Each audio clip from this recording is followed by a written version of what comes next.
Mientras algunos en Uruguay y Argentina no se sienten latinos, hay otros que se sienten perros y lobos. Sí, contradictorio, pero cierto. No es fama, no es para buscar seguidores, tampoco es un disfraz. Es más que una simple tendencia viral que se expande, tal cual una pandemia. Se llaman Teriams y hoy en Goyópolis te explicamos las relaciones que tienen con versículos bíblicos, tópicos psicológicos, cómo piensan, cómo viven y cómo enfrentan las críticas del planeta entero. Además de contarte la verdadera historia detrás de sus máscaras, y es que el inicio de los Teriams puede estar anclada con los años 70. Si llegaste hasta aquí, recuerda darle like, suscribirte y prepararte para el reportaje especial de humanos a animales, el atraso de un mundo polarizado. El término Teriam proviene del griego terión, que significa bestia salvaje, pero aunque muchos creen que esta comunidad comenzó en pleno 2026, la realidad es otra. Según investigaciones, los Teriam empezaron a organizarse en foros de internet desde los años 90, aunque sus raíces conceptuales están conectadas con el movimiento Otherkin, surgido en los años 70 y 80, donde algunas personas afirmaban identificarse espiritualmente con criaturas místicas como dragones o elfos. También fueron duramente criticados y señalados. Para entonces, hoy en día, cuando el mundo debería ser ejemplo de evolución, los Teriams sería prueba de todo lo contrario. En el pasado, vimos movimientos parecidos como los recordados emos. Hoy por hoy, muchos usuarios en redes sociales coinciden que juzgamos muy mal a todos ellos al conocer los nuevos humanos animales, y es que con la llegada de las redes sociales a nuestras vidas, el fenómeno encontró un nuevo y polémico escenario, y como toda identidad que florece en internet, esta creció muy rápido. Pero, ¿sabías que los Teriams podrían tener una misteriosa y tenebrosa relación con versículos bíblicos? En el Nuevo Testamento se puede encontrar en numerosos versículos la palabra Terioms, que significa bestia o animal salvaje, y tiene cierta relación con el anticristo. La pregunta incómoda es, ¿estamos frente a una expresión de falta de identidad y pertenencia social? ¿Es una etapa más en la adolescencia? ¿O simplemente es una construcción influenciada por comunidades digitales? Investigando hacia el pasado, podemos encontrar ciertas relaciones que podrían dar indicios de estos comportamientos. Ejemplo, ¿recuerdas a los chamanes? En múltiples civilizaciones antiguas, desde Siberia hasta América precolombina, el chamán se convertía simbólicamente en animal para sanar o comunicarse con lo espiritual. En Perú, por ejemplo, la cultura chavín dejó plasmada dentro de su herencia cultural cabezas clavas que esculpían esta tribu, donde veían rostros humanos con características de animales y bestias. Dato curioso, ¿sabías que en el siglo XIX existía una condición llamada licantropía clínica, donde algunas personas sentían un delirio de transformarse en animal y eran consideradas con demencia o poseídas bajo algún embrujo, siendo internados en manicomios y asilos bajo condiciones precarias? Se les sometía a inmovilización, azotes, confinamiento en jaulas y métodos restrictivos para controlar estos delirios.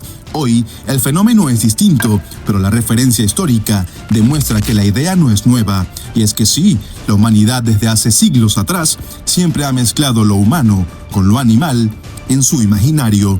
Entonces, la pregunta no es solo qué son los Teriams, la pregunta es ¿por qué seguimos regresando a una mezcla que creíamos extinta? Algunos Teriams explican que no se trata de creer que tienen cuerpo animal, sino que su yo interior no es completamente humano.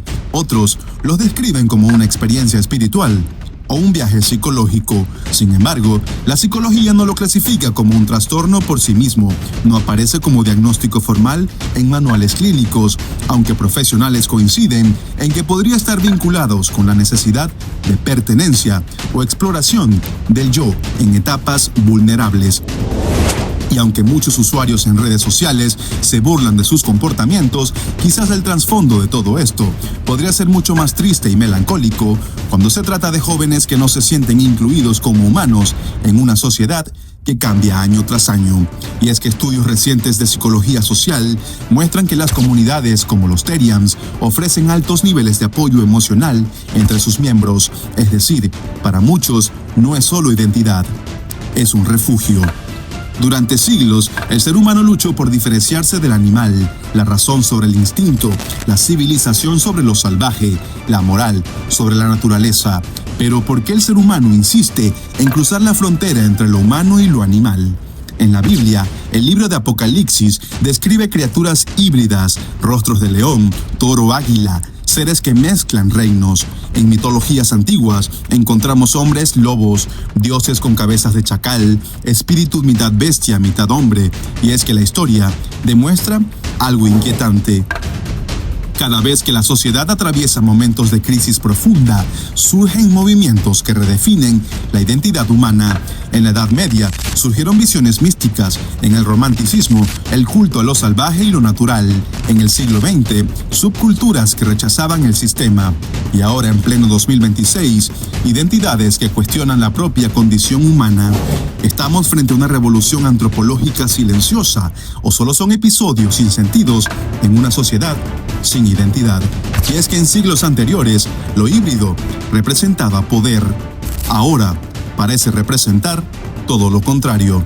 La pregunta más importante, ¿hasta dónde puede llegar esta transformación?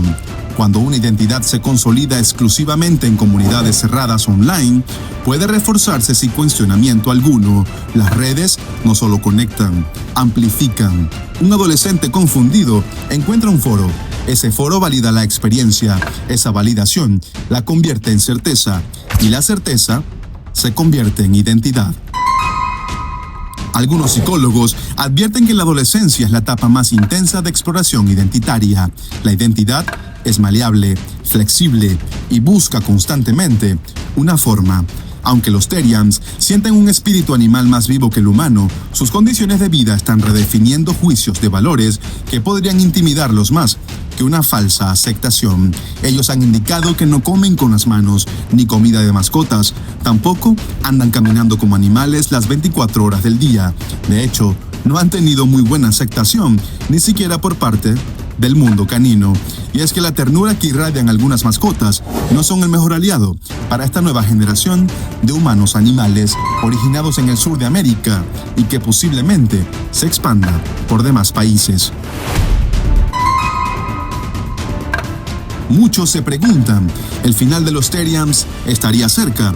¿El sistema o los gobiernos actuarán a favor o en contra? ¿Las familias tomarán acciones por sus cuentas? Todo está muy incierto, misterioso y cada vez más complejo. El fenómeno Therian puede escalar hacia distintos caminos, puede quedarse como una subcultura más, como lo fueron los emos, góticos, hippies u otakus, puede transformarse en algo más estructurado espiritualmente, o puede diluirse con el tiempo cuando la generación que lo impulsa evolucione. Pero lo que sí revela es algo profundo. La identidad humana nunca ha sido estática. Siempre hemos buscado símbolos para entendernos. Antes eran tótems, luego tribus urbanas. Hoy son hashtags disfrazados de identidad y sentido de pertenencia. Tal vez la pregunta no sea si los Therians son espíritus animales reales. La pregunta es, ¿qué necesidad humana están expresando? ¿Necesidad de pertenecer, de diferenciarse, de escapar o de volver al instinto? Y ahora te pregunto a ti, si pudieras describir tu esencia como un animal, ¿cuál sería y por qué? Tal vez allí está la clave, porque más allá de modas o polémicas, el fenómeno nos obliga a mirar algo incómodo pero fascinante. Seguimos buscando quiénes somos en un mundo donde ser humano, aparentar en redes sociales y clasificarnos por belleza, riquezas, bienes y popularidad es más importante que el simple hecho de vivir. A veces, solo hace falta leernos internamente, y no necesariamente para conseguir el animal que seríamos, sino para también dejar de ser parte del problema. Y es que cuando un fenómeno cultural crece, el mercado no tarda en reaccionar. La humanidad empieza a capitalizar con máscaras de zorro, orejas de lobo, colas sintéticas, accesorios personalizados, y lo que comienza como identidad simbólica se convierte en un producto a la mano de todo público. Ser animal simbólicamente puede sentirse más libre, más puro, más instintivo, pero el riesgo no está en ponerse una máscara, el riesgo está en olvidar por qué la pusimos. Las máscaras han acompañado a la humanidad desde siempre, y no necesariamente les hablo de las máscaras notorias. Las peores máscaras se usan día a día en diferentes plataformas sociales. Tal vez el final de todo esto no sea una transformación física, tal vez el final sea una transformación cultural, una redefinición silenciosa de lo que significa ser humano en la era digital, porque cuando la identidad deja de estar limitada por lo biológico y empieza a construirse desde lo simbólico, las reglas cambian.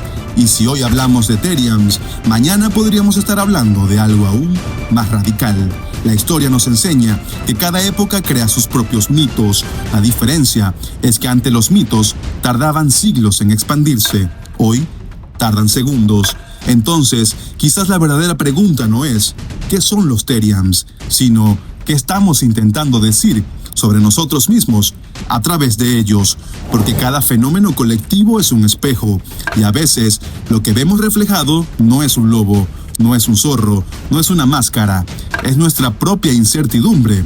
Y eso sí es algo profundamente humano. Si te gustó el reportaje, recuerda suscribirte para seguir apoyando a este canal, darle like, compartir y comentar qué opinas de la nueva revolución Teriams. Estaré leyéndolos y respondiéndole a cada uno de ustedes. Nos vemos en un próximo video de Goyopolis, como en la TV, pero digital.